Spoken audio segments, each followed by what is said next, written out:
Hello spectators, எல்லாரும் எப்படி இருக்கீங்க? நல்லா இருக்கீங்களா? I welcome you all to my YouTube channel. Get ready to study. Now we are going to talk about verbs. Is a parts of speech. ஓகேங்களா? இன்றைக்கி நம்ம வெர்பை பற்றி தான் பார்க்க போகிறோம். சரிங்களா? நிறைய வெர்பு இருக்குது. வெர்பு அப்படின்னாலே நிறைய விஷயம் இருக்குது. அதில் கொஞ்சம் கொஞ்சமாக பார்க்கலாம். சரிங்களா? இப்போ ஃபஸ்ட்டு வெர்பு ஃபார்ம்ஸ். வெர்புனா நம்மளுக்கு என்னன்னு தெரியும். இந்த கடைசியில் இப்போ இந்த வெர்பு அப்படின்னு சொல்கிறேன்னா, இந்த டாப்பிக்கில் இருக்கக்கூடிய எல்லா விஷயமுமே வெர்பு ரிலேட்டடாக தான் இருக்கும் அப்படின்றத நீங்கள் மறக்கக்கூடாது. சரிங்களா? இப்போ நவுன் ப்ரொனவுன்னா அது ரிலேட்டடாகவே தான் எல்லாமே இருக்கும். அதே மாதிரி வெர்புனா அது ரிலேட்டடாகவே தான் எல்லாமே இருக்கும்.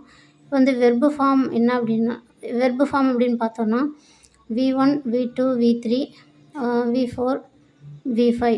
சரிங்களா? இதுதான் அந்த இதுதான் என்னென்னா வெர்பு ஃபார்ம்ஸ். இது 5 தான் நம்ம வெர்பு ஃபார்ம்ஸ் அப்படின்னு சொல்கிறோம். V1னா verb 1, verb 2, verb 3, verb 4, verb 5. சரிங்களா? இதுதான் வெர்பு ஃபார்ம்ஸ் அப்படின்னு சொல்கிறாங்க. அடுத்து மெயின் வேர்பு.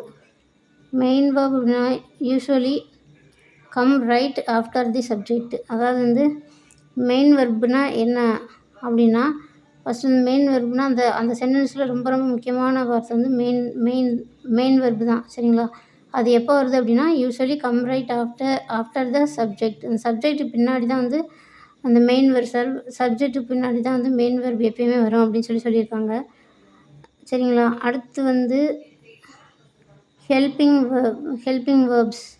ஹெல்பிங் வேர்ப்ஸ்னாலும் ஆக்சிலரி வேர்ப்ஸ்னாலும் ஒன்று தான். சரிங்களா? ஹெல்பிங் வேர்பும் ஆக்சிலரி வேர்பும் ஒன்று தான். ஹெல்ப்ஸ்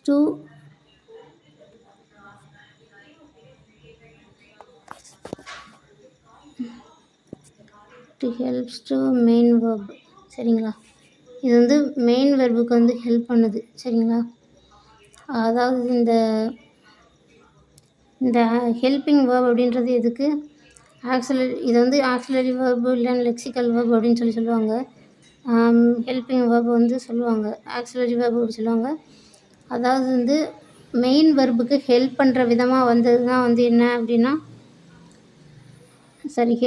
ஹெல்பிங் வேர்பு அப்படின்னு சொல்கிறோம். சரிங்களா? மெயினுக்கு அதாவது மெயின் வெர்பை இப்போ மெயின் வெர்பு அப்படின்னா அது ஒரு ஆப்ஜெக்ட் ஒரு மெயின் வெர்புக்கு ஆப்ஜெக்ட் தேவைப்படுது. அந்த ஆப்ஜெக்ட் இல்லாமல் அதனுடைய மீனிங் ஃபுல்ஃபில் ஆகாது அப்படின்னு சொல்கிறாங்க. இப்போ ஹெல்பிங் வெர்பு எடுத்தோம் அப்படின்னா இதில் என்ன சொல்கிறாங்கன்னா, it's help to main verb அப்படின்னு சொல்கிறாங்க. சரிங்களா? இது மெயின் வெர்புக்கு ஹெல்ப் பண்ணுற விதமாக தான் இந்த வெர்பு வந்திருக்கு. சரிங்களா? இப்போ ஆக்சிலரி வெர்ப்ஸ்னால் என்னென்ன அப்படின்னா am, is, are, was, were, have, has, had, should, could, would, இந்த மாதிரி வர்றது தான் ஆக்சிலரி வேர்ப்ஸ் அப்படின்னு சொல்கிறோம். அடுத்து ட்ரான்சிட்டிவ் வேர்ப். ட்ரான்சிட்டிவ் வேர்ப் அப்படின்னா தோஸ் டைப்ஸ் 3 டைப்ஸ் இருக்குது. அதில் என்னென்ன இருக்குது? மோனோ ட்ரான்சிட்டிவ் வேர்ப், அதுக்கு அடுத்து mono transitive verb, di transitive verb, அப்புறம் காம்ப்ளெக்ஸ் காம்ப்ளெக்ஸாக தெரியல சரியா, காம்ப்ளெக்ஸ் ட்ரான்சிட்டிவ் வேர்ப் அப்படின்னு 3 இருக்குது. சரிங்களா? 3 டைப்ஸ். அடுத்து அதில் என்ன கொடுத்துருக்காங்கன்னா, அதனுடைய வார்த்தைகள் எப்படி இருக்கும்? ட்ரான்சிட்டிவ் வேர்ப்னா அதில் இதை பார்த்தோன்னே ட்ரான்சிட்டிவ் வேர்ப் அப்படின்னு கண்டுபிடிக்கலாம். அப்படின்னா அது என்னென்ன வார்த்தைகள்னா,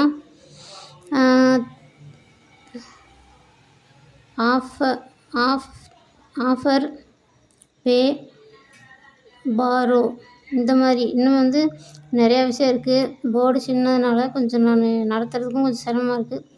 இருந்தாலும் ஒரு அவுட்லைன் சொல்கிறேன். நீங்கள் எல்லோரும் டெப்த்தாக படிச்சுக்கிட்டிங்கன்னா ரொம்ப நல்லது. சரிங்களா? அடுத்து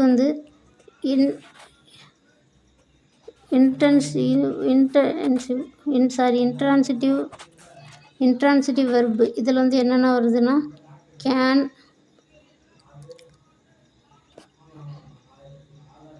வருது.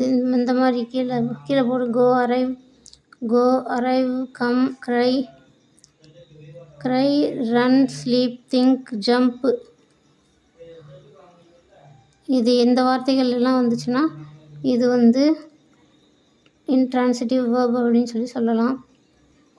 Thank you friends. All of you. Thank you.